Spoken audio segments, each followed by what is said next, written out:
जो आज मैं इंडियन टीवी देख रहा था, जो सैटेलाइट से इमेजेस उन्होंने दिखाए हैं, उसके अंदर टैंक्स भी नजर आ रहे हैं, 12 जो हैं वो लॉन्ग रेंज उसमें तोपें भी नजर आ रही हैं जी, होर्ट्जर भी नजर आ रहे हैं, और 26 किलोमीटर का दावा है, और ये जो होर्ट्जर है इसकी रेंज 30 किलोमीटर है, इफेक्टिव रेंज जिसको कहते हैं। तो इसका क्या मतलब हुआ sir? India is an aggressor और इंडियंस जो है वो चाइनीज टेरिटरी में दाखिल हुए कि जैसे ही चीन के साथ कुशीदगी हुई है तो इंडिया के जो वजीर दिफा हैं वो पहुंचे हैं रूस, और बहाना ये था कि वहाँ पे रूस का वो जो सालाना परेड शरेड होती है, उनका सालाना दिन था, वहाँ पे पहुंचे हैं, और उन्होंने फास्ट ट्रैक डिलीवरी की बात की। 12 जो थे वो सुखोई MK वो जो है तैयारा MK30 MKI, और जो 22 जो हैं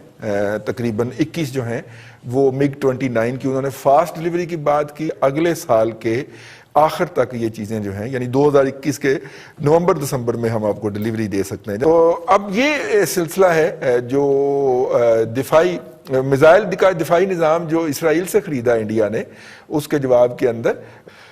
इसके ऊपर बात करेंगे, क्योंकि बड़ा इंपॉर्टेंट होगा आइंदा जो लद्दाख का बॉर्डर है उसके हवाले से कि रशिया से क्या पॉलिटिकल सपोर्ट लेके वो वापस आए हैं। ब्रिगेडियर साहब से शुरू कर लेते हैं। ब्रिगेडियर साहब, ये जो भारतीय वज़ीर दिफा का दौरा जो है वहाँ का रूस का, कैसे देखते हैं ओवरऑल इसको? जी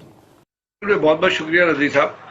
भारत में से ओवरऑल सिचुएशन जब आप देखते हैं तो वो चाइना के हिसाब से जो चीज़ें डेवलप हुई, उसमें अगर आप एक छोटा सा बड़ा शॉर्ट कमेंट एक चाहें तो वो तो ये है कि वो तो जो नरेंद्र मोदी ने जो स्पीच की अपना और पार्टी कॉन्फ्रेंस में या अपना असेंबली के अंदर, तो वहाँ तो उसने ये कह दिया कि जी कुछ हुआ ही नहीं है, चाइनीज हमारी टेरिटरी में आए ही नहीं है। तो इसका मतलब है फिर तो मुकदमा ही सारा खत्म हो गया। इसका तो मतलब है कि इंडिया इज एन एग्रेसर और इंडियंस जो है वो चाइनीज टेरिटरी में दाखिल हुए। अब जब इंडियन चाइनीज टेरिटरी उस टेरिटरी में, नरेंद्र मोदी खुद कह रहा है, मैं नहीं कह रहा कि जी चाइनीज हमारी टेरिटरी में नहीं आए हैं, इसका मतलब इशू कोई नहीं। अगर इशू कोई नहीं है तो ये रिम तीनों मुल्कों की कॉन्फ्रेंस हो रही थी जिसमें रशिया ने इन्वाइट किया हुआ था चाइना को भी और इंडिया को भी, और उस इसी टाइम फ्रेमवर्क में जो इंडिया के डिफेंस मिनिस्टर है राजनाथ सिंह वो भी विजिट कर रहा था रशिया को। दूसरी बात, उन्होंने कैटेगोरिकली ये कह दी कि हम जहाँ आ गए वहाँ आ गए हैं, हम वहाँ से एक कदम पीछे नहीं हिल रहे। वो चीज़ उन्होंने जो लेफ्टिनेंट जनरल हरिंदर सिंह की और जो कमांडर 14 कोर हैं उनकी और जो चाइनीज सेक्टर कमांडर की मुलाकात हुई थी, उसमें भी उन्होंने यही कहा था कि जी हम ना कैंप पैकेट 4 को छोड़ रहे हैं, ना हम इलाके से एक जगह से मूव कर रहे हैं। हम गलवान वैली के अंदर वेस्टर्न रिजेस पे श्योक रिवर के साथ साथ जहाँ बैठे हुए हैं सड़क के ऊपर, हम वहाँ बैठे हुए हैं। तो ये तो किसी भी सूरत हाल से फिर जब चाइनीज डिफेंस मिनिस्टर भी नहीं मिल रहा, जो रशिया की कॉन्फ्रेंस हो रही है उसका भी कोई इफेक्ट नहीं आ रहा, चाइनीज वहां पे अपनी चीजों को जिस तरह होती, तो फिर वो ठीक कह रहे हैं ना, वो तो इखलाकी तौर पे भी ठीक है और कानूनी तौर पे भी ठीक है, क्योंकि इंडिया का प्राइम मिनिस्टर खुद डिनाई कर रहा है कि चाइनीज हमारी इलाके में नहीं आए हैं। तो ये मसला जहाँ पे खड़ा हुआ है वहाँ पे चाइनीज ने अपनी इंटेंशंस क्लियर कर दी हैं, और अभी जो लेटेस्ट रिपोर्ट्स आ रही हैं उसके मुताबिक तो वहाँ पे उनकी एडिशनल ट्रुप्स मूवमेंट हो रही है, और वो ट्रुप्स मूवमेंट उसी रिलेटिव तरीके से है जिस तरीके से इंडिया ने दौलत बेग के अंदर जो एक ब्रिगेड, जो बटालियन साइज जो एक कैंप था उसको ब्रिगेड लेवल पे डेवलप करके उसको वो इंटर कनेक्टिविटी दे रहे थे। क्योंकि जब अमित शाह ने आके इंडियन कांग्रेस में कहा, इंडियन असेंबली में कहा कि हम अक्सी चिन्ह हर हालत में लेके रहेंगे, तो अक्सी चिन्ह पे तो चाइनीज इस वक्त बैठे हुए हैं ना। सो यहाँ पे जब आप दौलत बेग ओल्डी पे जब बेस बनाते हैं, इसका मतलब है यू आर एंटरिंग और उसको इंटरनल कनेक्टिविटी देते हैं, तो इसका मतलब है आप अक्सी चिन्ह की तरफ भी जाना चाहते हैं। कराकोरम पास वहां से 18 किलोमीटर बनता है, तो इसका मतलब है कि आप उस तरफ भी एडवांस करना चाहते हैं। जो आज मैं इंडियन टीवी देख रहा था, जो सैटेलाइट से इमेजेस उन्होंने दिखाए हैं, उसके अंदर टैंक्स भी नजर आ रहे हैं, 12 जो हैं वो लॉन्ग रेंज उसमें तोपें भी नजर आ रही हैं जी, होर्ट्जर भी नजर आ रहे हैं, और 26 किलोमीटर का दावा है, और ये जो होर्ट्जर है इसकी रेंज 30 किलोमीटर है, इफेक्टिव रेंज जिसको कहते हैं। तो इसका क्या मतलब हुआ सर? इसको याद होगा उसके फुटेजेस